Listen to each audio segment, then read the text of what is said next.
Welcome to the Transform Sales Podcast, where forward-thinking business leaders come to share their experiences and ideas, learn from each other, and amplify their results together.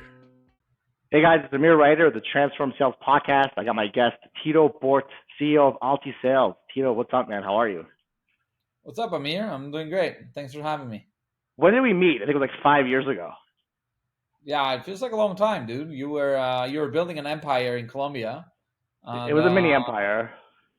You're a mini empire, and yeah, you popped in everyone's radar. So here we are. I'm good at that. Later. But you pop in everyone's radar too, so I think you're good at that as well. I've met many people that knew Tito Bohrt and are followers and fans. Yeah, it must have been a little bit of the content, dude. Just 10 years of figuring out sales development and sharing openly, so it's been fun. Also, I would say being on the side of SDRs, really defending the hardest position out there to the T. So I've read lots of your stuff. The purpose of our call today, there's buyers out there, first-time buyers, right, where they're looking to outsource sales. There's people who've outsourced sales before and they failed, but then they tried hiring internally and that failed. Now they're back. And the idea is just for people to candidly listen to leaders like yourself, kind of talk openly about some of the mistakes they make when finding an agency and also when working with the agency, in the hopes that by listening to it, they can learn and become better buyers and ultimately build big companies. Because sometimes these same leaders that hire outsourced sales companies are victims to things going wrong. When things go right, you get $1 million of revenue, you got $2 million reservation, but if they lose a few months of retainer, they're the victim, right? So the idea is to help people. But before I get into that, I'd love for people to hear your story because you're so big in outsourced sales. How did you get into this business? What brought you here? You were one of the pioneers, in my opinion. I started sales development as an employee in 2011, and then I realized that there was a better way to run it, that things were evolving quickly, that this was going to be a trend that would stick around. So it's been different iterations of the company, but I can tell you I've been doing it 11 years and writing about it for about 6 or 7 now, since 2015, 2016.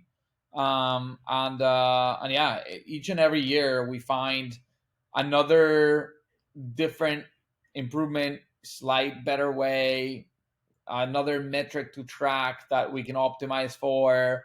And we're learning about the journey and not only learning ourselves in these past 11 years, but also teaching clients. What should you do when you're starting your first team? And what should you do if you are going from 5 to 15 SDRs and from 15 to 50 and from 50 to 500, working with a company like IBM is very different than working with a company like AirDB or a company that has 10 employees. So the journey is fascinating to me, and we're trying to build a process where, in a repeatable and scalable way, we call ourselves a go-to-market accelerator. We're not here to get you meetings. If you need meetings, it's a waste of time for us, and it's a waste of time for you. We're here to help you find revenue. And it's not only through the creation of meetings, but also, making sure that those meetings are the right accounts, the right personas, in the right buyer's journey, and learning how to help companies tell their own story and their own pitch in a way that resonates and creates change through beating down status quo. So, a lot of years. So you got into the business, you were really good at it, and then you decided you wanted to help people not make mistakes and go to market the right way. That's it. And transparently, you're very passionate about what you do. I do read all your stuff. For me, I love the fact that I personally like the fact that you're on the SDR side, in the sense that you really call out how important they are towards a business and not just making meetings, right? So for me, it's fun seeing that. Talk to me about just the mistakes you've seen. And I know you've been doing this for 11 years and you've seen them all, but are there common repeatable themes that you see where people come, they land on AltiSales site, they're having a conversation with you, and by making a mistake, I don't mean they're making a mistake by not falling into your sales cycle and they're making a mistake where they're going to hurt the results that they get from anybody. What does that look like? And I'm excited to hear this because I've been waiting. This is the most predictable way that everybody builds sales development, right? Regardless if you do it in-house or outsourced, the first thing you do is you get a couple of SDRs, maybe 1 or 2, and then you don't have the budget to buy all the tools and technology that you need to build a world-class team. So everybody buys maybe an Apollo or a HubSpot, and they try to like send a few emails and like make a few calls, they realize they're not getting results. So everybody goes the volume way. Volume is the first thing everybody does. And volume isn't necessarily a mistake. It's just a short-lived tactic, right? Like if you're going to start making 3,000 dials a day and sending 3,000 emails a day with just one rep, and you are a mid-market or enterprise company, you're going to burn through your market really, really quickly. Like that is a lot more sustainable if you're selling like a, point of sale solution to every restaurant in the United States. There's, I don't know, 1 million restaurants. Sure. Yeah, or VoIP, right? Like something that's like everybody's got security, that finance. Correct. But if you're selling, let's say, an average deal size of like 50K plus, something that your niche is like 10,000 companies or less, like you can't be making $3,000 a day. What are you going to be doing by week 3? What are you going to be doing by week 7? And that doesn't mean you should never do it. Sure, do it at the beginning. Do it for 3 months. But at some point, you're going to burn out and you're going to realize the first month you try this and you get 10 meetings, right? And you're like, wow, I'm amazing. The second month you get 9, and the third month you get 8, and the fourth month you get 8, and the fifth month you get 7. And like results start declining. It's the low hanging fruit, right? You pick the low hanging fruit, then you dig deeper, and they think you're not performing, but it's the tree effect.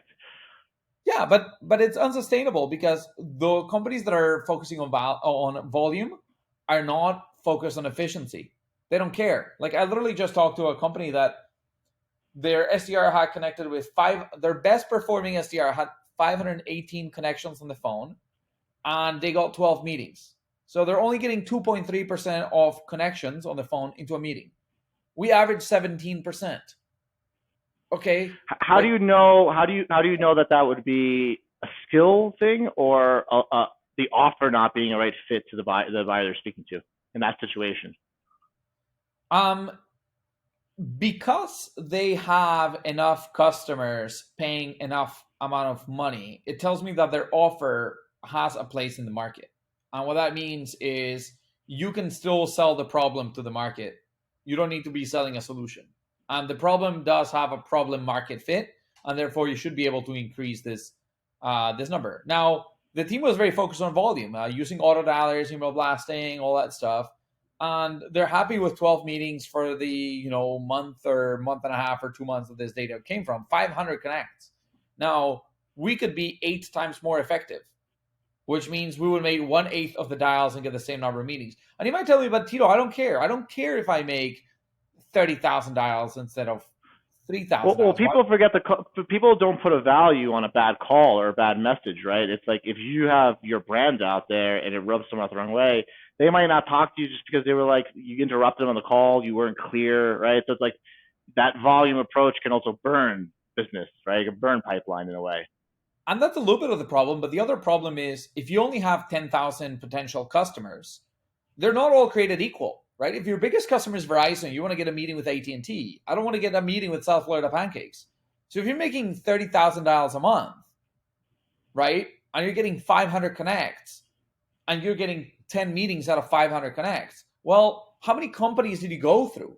Like your 500 connects are split across, let's call it 300 companies, and you're getting 12 random meetings with any of the 300 companies. Well, when we call, we're going to talk to 30 companies when we get 10 meetings. So you can get the la crème de la crème. You can really talk to the customer that you want to talk to. People, that has a downward effect, right? It's good onboardings, good customer, good retention, right? People forget to talk about it. You don't talk to crème de la crème, and you got churn issues now, right? So it's a bigger symptom it causes than just having a lot of calls and not enough meetings. It can cause problems with even an onboarding team if you're talking to the wrong customers. Yeah, you don't want to sell to anybody and everybody. You want to sell to the customers that are the best fit for you. And the question is, can you identify the best fit, which you should, or we can help you. And then number 2, can you pick a list of 50 accounts and let's get into 10 out of the 50, right? That's where you really win.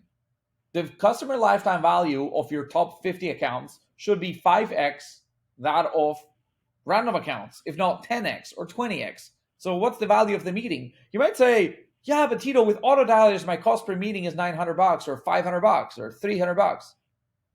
Yes, but irrelevant. Your conversion rate's 2%. Yeah, irrelevant. Yeah. Conversion into close rate is 2%, and retention is average 1 year. You go to the top clients, conversion rate is 12% and retention is 5 years. Your company valuation is hurting significantly, and your long-term metrics, your VC is going to look at your metrics and be like, what is this terrible data you're showing me? So I know who you serve, and we're going to get to that later. So I know this, but this is the first time I've heard this, and I actually like this because this is unique.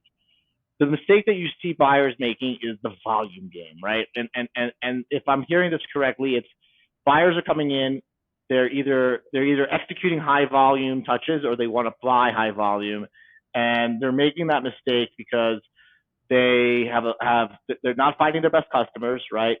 They have a low conversion rate. They're just spending money on call dialers, all the technology, and it leads to downward problems, right? So that's a mistake as a buyer. And I know why you're saying this because I know who you work with, who you're going to talk about, which is awesome because it's clear that you care less about the winning of a company, but succeeding, right? And I think that's what separates your agency from others, where you're kind of in there for the long-term game, almost being like, hey, what is this $1 million worth in valuation? And we're going to see it through. And it's a big difference when you get a 2% conversion rate versus a 15. Bottom line, right? If any person listening to this understands the concept of technical debt, I would say that by using volume, you're creating sales debt. You're creating sales development debt. You have to pay back for later. No, I like it. I hear it. Or through low sales conversion or whatever else. You think this is like measuring your sales development cost per meeting is like measuring a programmer by the cost of line of code. You don't want the guy that puts the most lines of codes for the cheapest cost per line of code. You want the guy that builds the best software, right? You want the guy that gets you. If AT&T is your client, get Verizon. If it's Hilton, go get Marriott. If it's Procter & Gamble, go get Unilever. If it's Microsoft, go get Samsung or Apple. Like, focus. And no, this is great. This is great for the listeners here because I've heard so many times people say I don't like outbound. I do outbound, and a lot of times the reason is because they don't want to hurt their brand recognition. A lot of times it's because they've been receiving the volume, they've been receiving the crap, right? So then all of a sudden you're like, hey, we want to help you with outbound. They know that they need the revenue. They know it's part of their business model, but they're actually concerned about their reputation because of what they're receiving, right? And then another sales agency is doing the same thing. They're just emailing 20,000 people, calling all the time. So you're kind of coming in almost protecting the brand in a way, right? Building a good brand with quality outreach. And by doing that, it results in higher amounts of meetings per calls, and it also results in lower sales debt, which is going to cost you later on. Yep, correct. Is I got it right? You can spend time looking at the numbers, right? Like the average volume play is going to get X many meetings per month, but the conversion into the show rate is like 60%, and then the conversion into pipeline is like 22%, and the conversion to close one is like 4%. And then you look at like a well-built funnel, and this isn't just my data. Look at how Salesforce, Okta, Palo Alto Networks run it. They run it with like very careful, well-structured sales development practices that have SDR enablement, SDR ops, good tools, good integrations, and they might get the same number of meetings or maybe less meetings. Instead of like 5 meetings per SDR per month, they might get 3, right? And we get 10, but they might get 3 in-house. But out of those 3, conversion into pipeline is 60% and conversion to close one is 25. So who cares if you get 3 if at the end of the day you're closing 15% of every initial meeting into revenue, while the other company is maybe getting 5 or 6 or 7 and they're converting 1% of initial meetings into revenue. Why do you think buyers have an obsession with meetings and meeting numbers? How many times have you heard 15 meetings per month where it came from no data? They didn't even have a team before. They store that. Where is this obsession with meetings coming from? I think everybody has been, like they want to measure it and they want to measure their ROI, and they think cost per meeting. Cost per meeting is the most erroneous but most common way to look at this, right? And the question is, are you a short-term strategy or a long-term strategy? Because if you are demand capture, right, I look at the same way when it comes to marketing and advertising. If you're doing SEO, I want to know, or SEM, I want to know my cost per meeting because this is incoming traffic with intent. So I really care about my cost per lead. But when you're doing like content or you're doing, let's say, outbound marketing, right? When you put a big banner on the street, right? You don't look at your cost per view.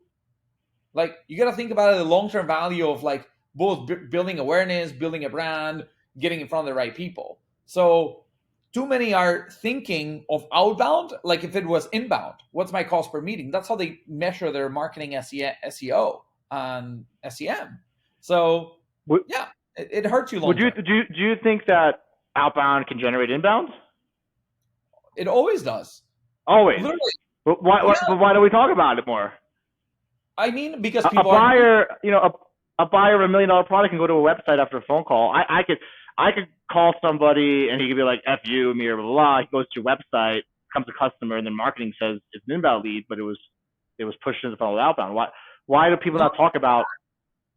Let's talk about this. One of my clients, a global Fortune 10 company, just closed a 8-figure deal over $20 million with another global Fortune 50 company today in 2022. And they told us, hey guys, we just closed this deal and we figured out you sourced it. I said, but we haven't called that company in a while. They're like, no, yeah, you called them in 2019. They did a demo with us. They told us, we'll come back later. We're not interested at the moment, but this sounds cool. And 2 years later, the same person came inbound. They had gotten a promotion to now be a VP instead of a director. Yeah. They came inbound and they bought a $20 million package with us. But see, to me, that sounds normal. It sounds logical. It makes sense. It's like you can't force a buyer to buy, but you can force a buyer to be in the awareness and say, hey, you might face these problems in the future. Take a demo. But we have this weird obsession with numbers. We have an obsession with, I want an ROI in 6 months on cash when I said it myself as the buyer that my sales cycle is 9 months. And we're not really measuring the fact that buyers can come in 2 years later that were brought in and turned into deals. And it costs people money, right? Because think about how many agents get fired, how many SDRs get fired that are highly trained, right? How do you prepare buyers to be more aware of that? And do you think buyers should be more focused on, are they hitting their their gross sales numbers, their gross profit margins, their net profit margins? Like, is that the true tale of a long-term program? Because I think it is, versus meetings made.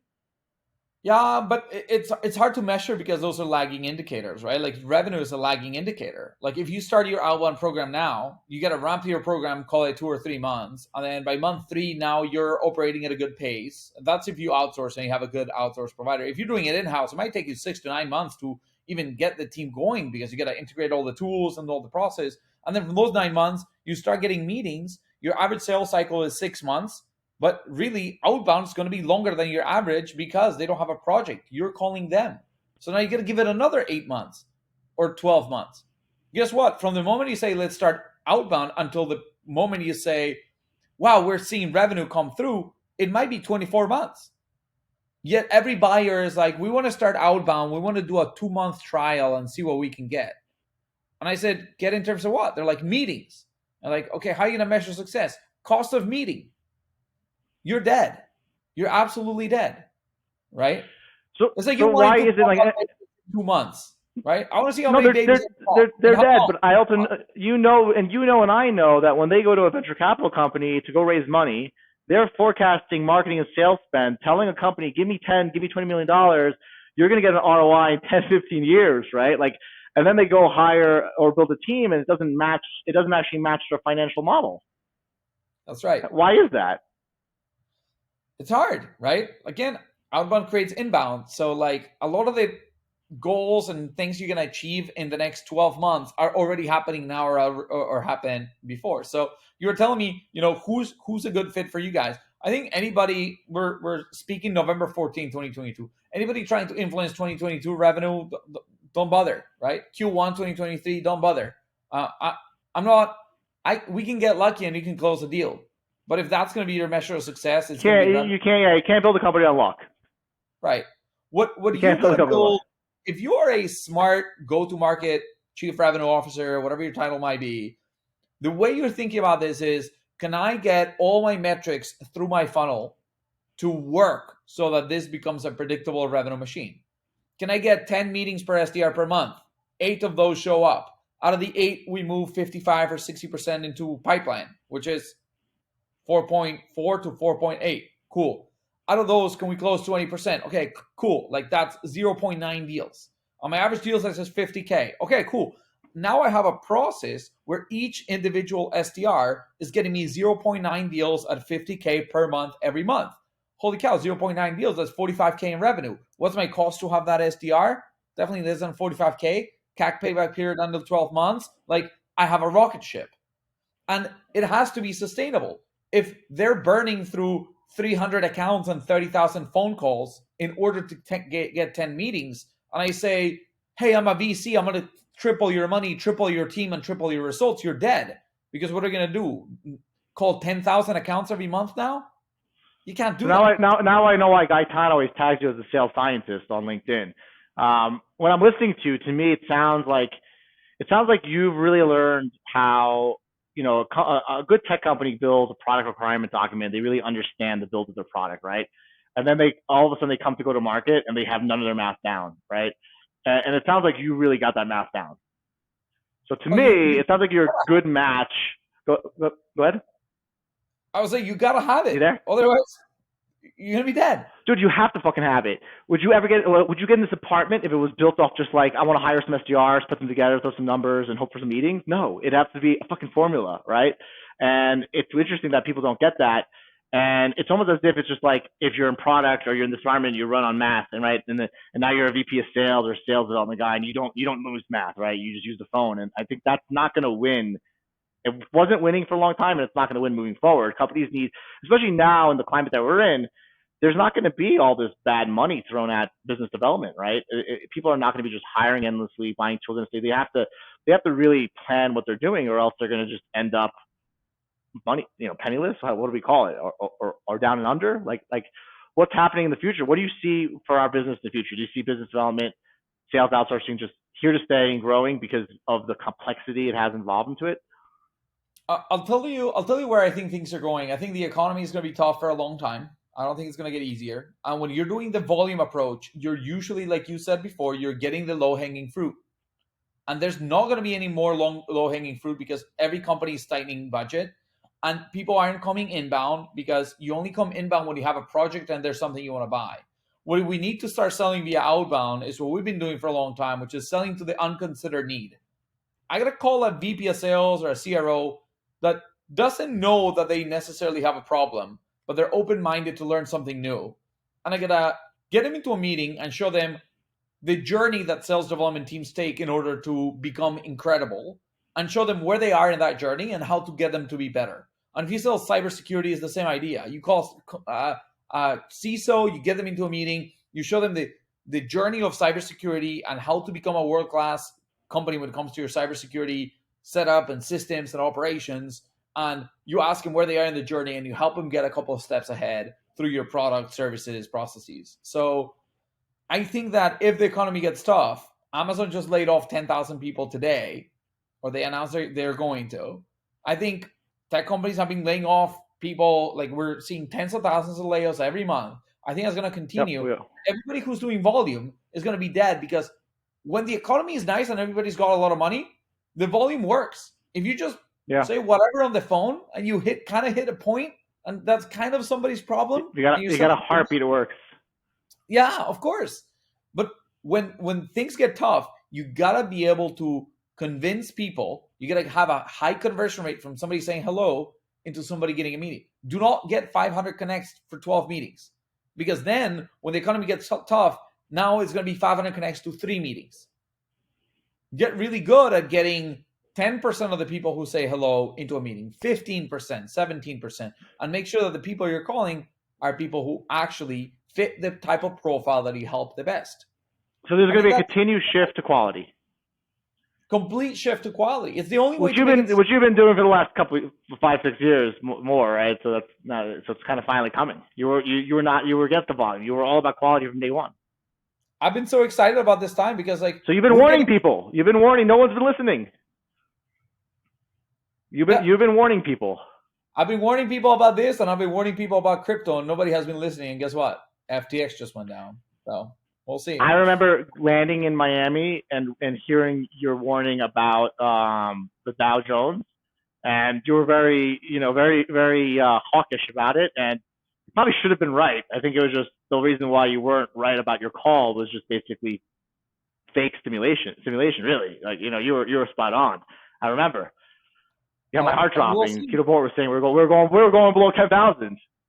I think if it wasn't for the trillions of dollars printed for all the PPP loans, I think you're right. I think what you were saying was just delayed a couple of years, which is sucks for me. I got a portfolio sitting here, but whatever. I gotta just keep hustling. People are listening. I know who your best buyers are. I know I've known them for a while, but I'd love for people listening to this to kind of self-identify themselves. Like, who are your best buyers? First, let's start. You got to pick one. Is it software or services? If you could only have one.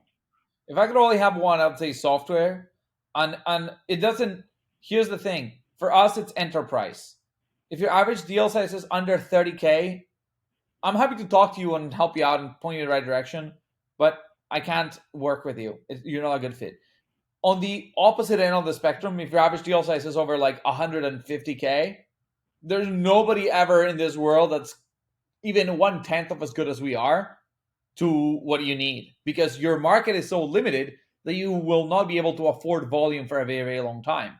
You will burn through it very quickly. And sure, you can start with any other technique, method, agency, whatever. And I'm not saying it's never going to work. No, they're going to work really well for 2 months, for 4 months, for 6 months until they burn out, and it's going to stop working. It's a Series A, Series B, publicly traded. Series A, or does it matter? To us, it doesn't necessarily matter too much, though we have slightly different offerings. If you're publicly traded and you're a big company, pay cash only, and we're not cheap, but we're amazing, and you don't care because you might be closing very, very big deals. I don't even know why it's cheap. People are making. For me, that's the one thing I want to talk about, right? Like, if Tito Bohrt is not the CEO of AltiSales, and I'm hiring you as my CRO, and you're like, hey, my salary is 200K. I might offer you 280K or 290K just to get you on board.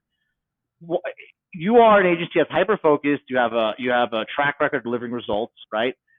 Why are people not even giving you more money for success? You know what I mean? Like I hate to say it, but like, if someone comes to AltiSales and you have $150,000 average contract value, this concept of cheap confuses me because it's not customer support, right? You're for me, I just think that if I were a company with $100,000 ACV, I cared about quality at a small TAM, I wouldn't even call it a premium, but I would not be disturbed by a lower priced agency that's in a different part of the world compared to your agency, because there's just so much ROI and so much valuation to be made that I feel like people who even shop with the dollar sign it's really hurting themselves. Like anything why? in life. Why is that happening? Why did you hire a CTO with experience that knows how to manage people? Can't you find a coder that just graduated college from, like, let's say Ukraine or India, and make him your CTO? Like, they know how to code too, right? That's the same mindset that people come to sales development outsourcing. Like, oh, anybody can make dials. Anybody can send emails. Like, now, do you want the guy who really knows? It's like playing soccer, dude. I can play soccer. Cristiano Ronaldo can play soccer. He has a higher price to play on your team than I do. Does it make sense to pay a higher price? Man, I don't think so. And I think people just don't know what they're doing, and they don't know where to find people. They don't know where to trust people, right? And I think what they think is that if I don't have the trust, I don't have the expertise, I'm safer with something that's a smaller package, but it's fucking bullshit because it costs them more money in the long run. Then they waste 90 days, right? Now a company goes, yeah, 90 days, month by month. They fire that agency. They have another 90 days to find another agency. They're already behind the game 6 months. How much money did that cost them? It probably cost them a few $100,000, right? So like, I know the math, right? And I know that for the right client that you talk to, I know it's a steal, and I would pay more because I know how the world really works. So for me, I know what my job is.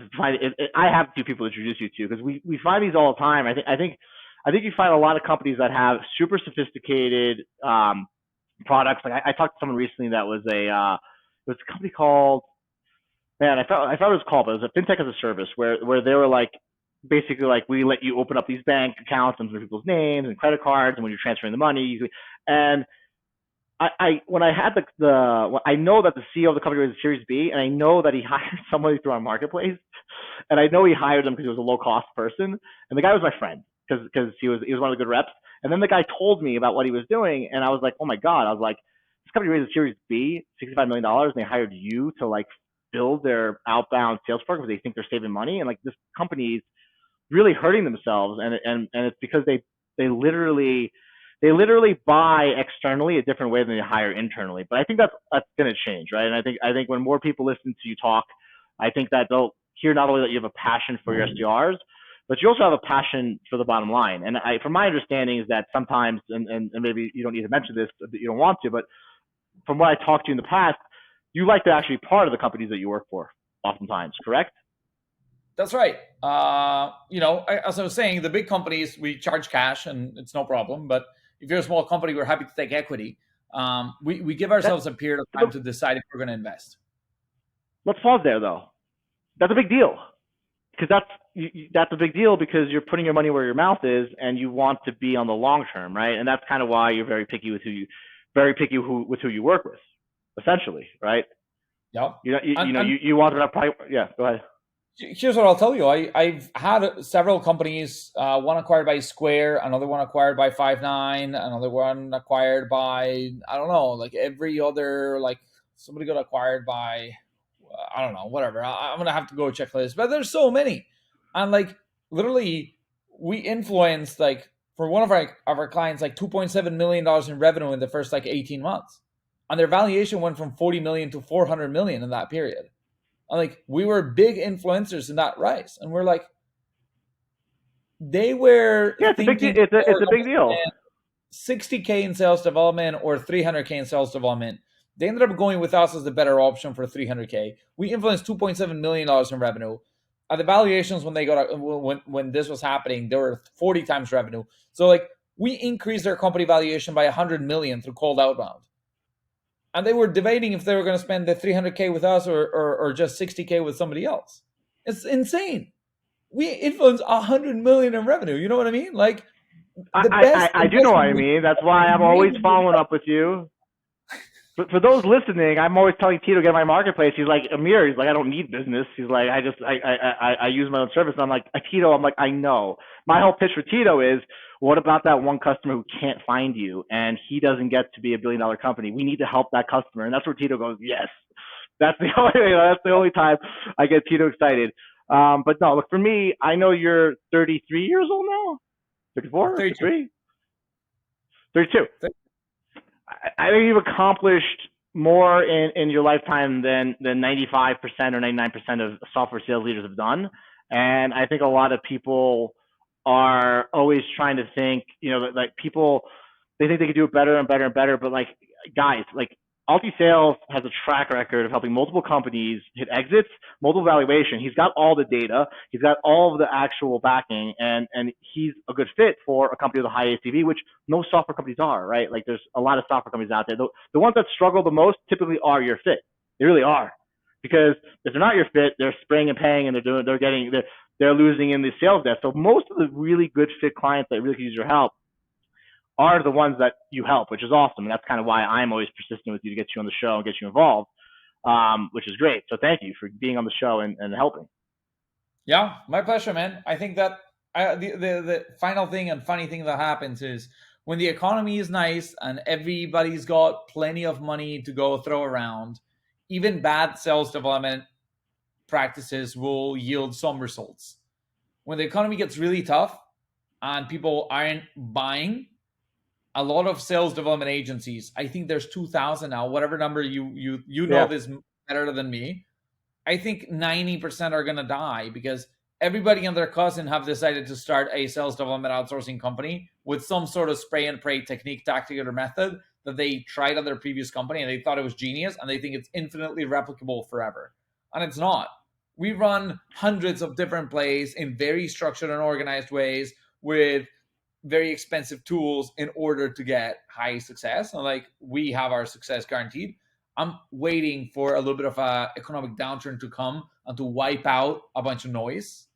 and it's even. I'm gonna get waiting for easier. you to have some I'm waiting for you to have some availability. So when I bring you the right person, you're you know you got the availability for them, because I know that you guys are always busy and always packed. That's right. That's what I'm waiting for.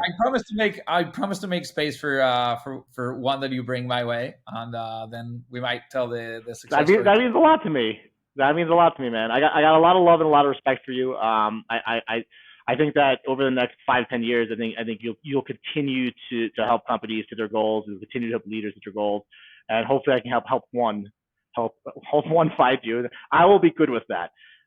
Anybody listening to this, where can they find you? Are you on Instagram, TikTok? What are you doing these days? Twitter, LinkedIn? I know you kill LinkedIn. Where can they find you? LinkedIn's the place. I don't know. It's LinkedIn. It's LinkedIn. LinkedIn isn't for me. Like I'm enterprise. I'm not going to be on TikTok or Snapchat or all that stuff. Like LinkedIn's the place to be, and yeah. No wonder you didn't respond back to my snap. Okay, no, I thought I took it personally. You're just not on it. That was probably some other Tito Bohrt you found online. That was not me. He's a handsome dude, man. I couldn't help myself. I'm just kidding, bro. Listen, Tito, you're the man. I appreciate you. Anybody listening, thank you for checking in the Transform Sales podcast. Listen, at the end of the day, if you don't find Tito yourself, I'm going to help you find him. So either way, you're going to get a professional sales development program. And remember that the reality is that quantity is not going to win. It's going to be quality. And that's what most people want. And that's what you're here to do. Tito, thank you again for being on the show, man. My pleasure. All right, man. Take care.